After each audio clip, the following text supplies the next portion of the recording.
Hello, and God help me. I'm Morgan Delaney, your author of Dark, Strange, and Fantastic Fiction. Also, professional boogeyman. Himself will be in a couple of minutes, but we should have time for a quick story first. This one is about the dangers of reading. It's called A Case of Fugia. Despite knowing the terrors of the onboard canteen from previous trips, I ordered a cheesecake for dessert as the train rattled through the night. I wouldn't have time for delicacies at journey's end at the northernmost tip of Sweden. The landscape, invisible in the dark beyond the carriage windows, fled behind us, and then I returned to my berth for a few hours' sleep to be at the peak of my powers when we arrived. I didn't sleep at all, for the cheesecake had disagreed with me most terribly. While I stumbled from one end of the train to the other in search of an acceptable unoccupied toilet, I discovered the landscape wasn't invisible due to darkness. By now the sun had risen and the landscape remained invisible because it was gone. I had thought as much, for I am a cryptogeologist, amongst other things, by profession. When fire, war, natural disaster, and industrial malpractice can be ruled out, that's when people turn to me for answers. I quickly disencumbered myself of the offending cheesecake, then prepared to disembark the train. Despite everything, it had arrived half an hour before I was expecting it to. As I discovered when I left the train, this was because it had stopped short of our destination. Ahead of us, the ground, the sky, everything had disappeared, leaving nothing more than a fine mist of atoms. I sniffed sulphur and iron, a straightforward case of Fugia. It's difficult to describe missing landscapes.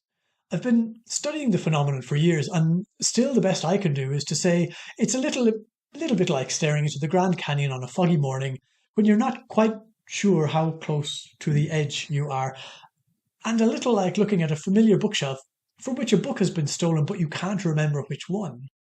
You know it's gone because you see the gap, and yet you don't because no matter how hard you rack your brain, it insists every book that should be there is accounted for.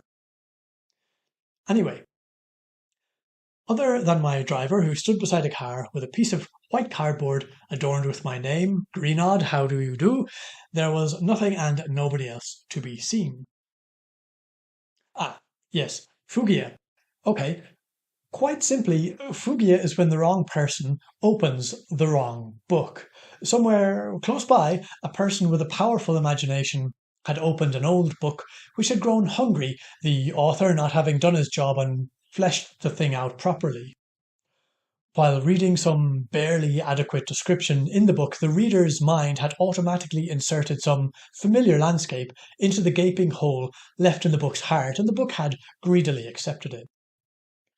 The problem, of course, is once landscape starts to slide into a book's world, it continues to do so until someone stops it. It would have to have been someone close by, someone who knew this part of Sweden well, yet apart from the driver and myself, the entire area looked deserted. We hurried to his car, and I instructed him to hasten to the nearest town or village to discover who had done this. There was no time to lose. I threw my bag onto the back seat of the car, where it landed on a copy of Domeron's Eagle's Epistle, part of a high fantasy trilogy of the worst sort. I had encountered it before. The driver saw me looking at the book. There's a lot of waiting in this job, he apologized.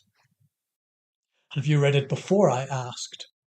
No, I just finished it the other day on my last job. Just as all this started, he waved his hand to encompass the nothingness around us as he drove. Could it be? I'm partial to a magic sword myself, I lied. You know, I've always pictured those books as being set in Sweden. Yes, said the driver. Me too. If you'd seen the mountains in the background over there, you'd think you were there now. Gone, of course, he finished glumly. I waited until we reached town, then booked us a double room at the first hotel I saw, while he was out of earshot. It can be messy retrieving landscape from a book through someone's brain, and it's kindest to do it while they sleep. All right, good night, sleep tight. Don't look in the wardrobe if you don't want a fright. Hello, is there someone there?